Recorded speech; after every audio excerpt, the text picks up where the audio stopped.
and I converted to Islam when I was 47. I was born in England, but my parents are Irish Scots. My father was in the oil industry, so we moved all over the place. So I don't have any fixed roots anywhere, really. And we eventually ended up in Scotland in the early 70s. Apart from going to church services with the school at Christmas time, there was no religious upbringing at home at all. Secondary education was mostly in Scotland, and again there was compulsory religious education lessons, but we all very much resented going to those, because at that point really most of us were secular and didn't see any need for religion, and certainly didn't enjoy going to the church services that we had to go to at Christmas time. We respected religious. I've always respected religious people, but for me it was not necessary. I didn't feel any particular yearning. To be honest, I felt religion caused a lot of problems, and I was more interested in the human condition and caring for human beings. I called myself atheist. I was more 99% atheist, but there was this tiny little bit of me that couldn't quite call itself completely atheist. That's the whole beauty of the thing. I wasn't actually looking at religion at all.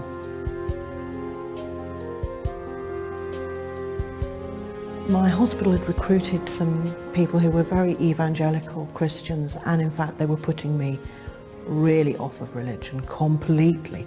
They were actually driving me away totally.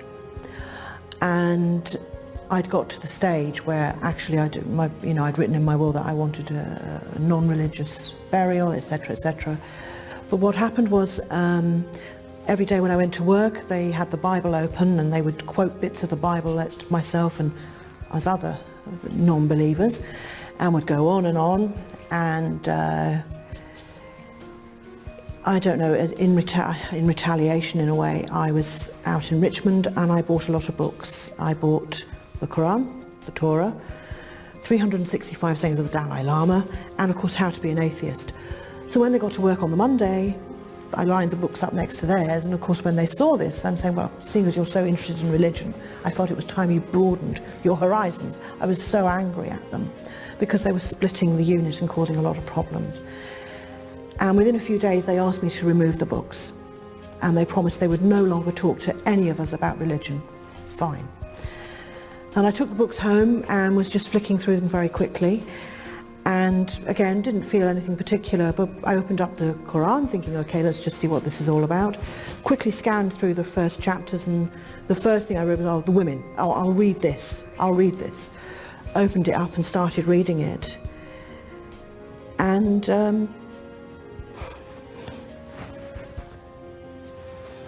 quite emotional, sorry.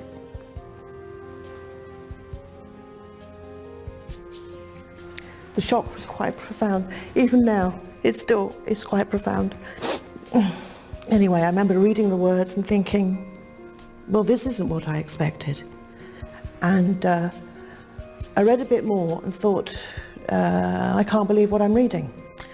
So I shut the book and thought, okay, I've read a bit now, that'll do me. But I couldn't stop reading it. So a few days later, I decided to read from the front. It was just wonderful.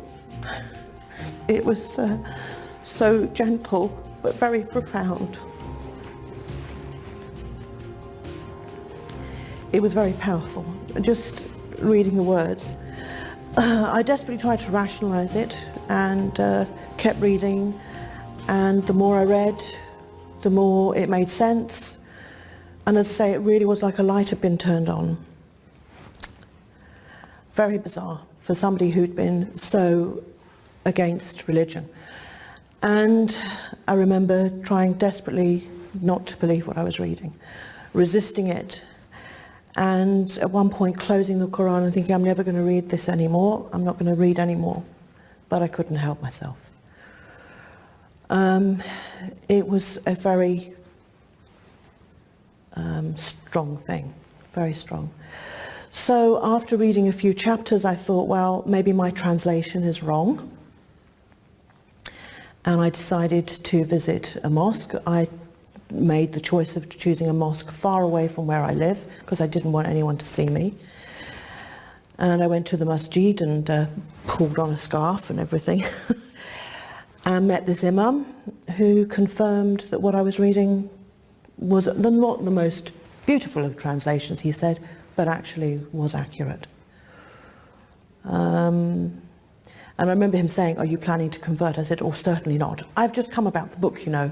And I tried to make it some sort of intellectual exercise. But there was something deep inside that was changing, quite dramatically.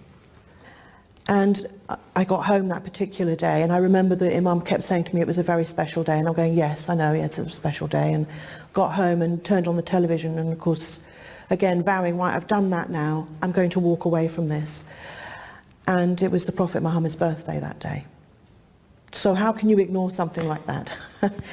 So a few days later I came to work and I took aside one of my Muslim colleagues who's a doctor, and she thought I was going to tell her something dreadful about a patient, something awful had happened.